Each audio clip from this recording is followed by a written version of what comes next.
দক্ষিণ ভারতের জনপ্রিয় অভিনেতা ও রাজনীতিবিদ থালাপতি বিজয় বর্তমানে ব্যক্তিগত জীবন নিয়ে তীব্র আলোচনার কেন্দ্রে রয়েছেন। তার স্ত্রী সঙ্গীতা ইতিমধ্যেই স্বামীর বিরুদ্ধে বিচ্ছেদের মামলা করেছেন।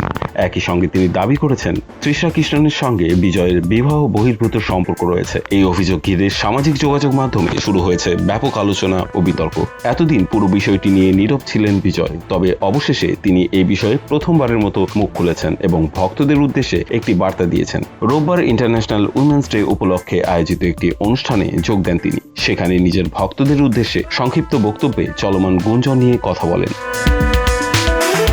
বিজয় বলেন, যা রটেছে রটতে দিন, যা ঘটছে ঘটতে দিন, এসব নিয়ে কান দেওয়ার কোনো প্রয়োজন নেই। অযথা এসব নিয়ে ভাবলে শুধু সময়ের অপচয়ই হবে। আমি সবকিছুই নিজে সামলে নেব, তবে একটি বিষয় আমাকে কষ্ট দেয়। আমার কারণে আপনাদের মন খারাপ হচ্ছে। আমার নামে যে আলোচনা বা গুজব চলছে তা নিয়ে আপনারা এতটা চিন্তিত হচ্ছেন, সেটাই আমাকে বেশি কষ্ট দেয়। তাই অনুরোধ করছি, এসব নিয়ে অকারণে দুশ্চিন্তা করবেন না। সম্প্রতি একটি বিয়ের অনুষ্ঠানে অভিনেত্রী তৃষা কৃষ্ণনের সঙ্গে বিজয়ের একসঙ্গে দেখা যায়। তখনই তাদের পরিস্থিতি নতুন করে বিতর্কের জন্ম দেয়। বিচ্ছেদের গুঞ্জনের মাঝে তাদের একসঙ্গে দেখা যাওয়ায় সামাজিক মাধ্যমে অনেক নেটিজেন ক্ষোভ প্রকাশ করেছেন।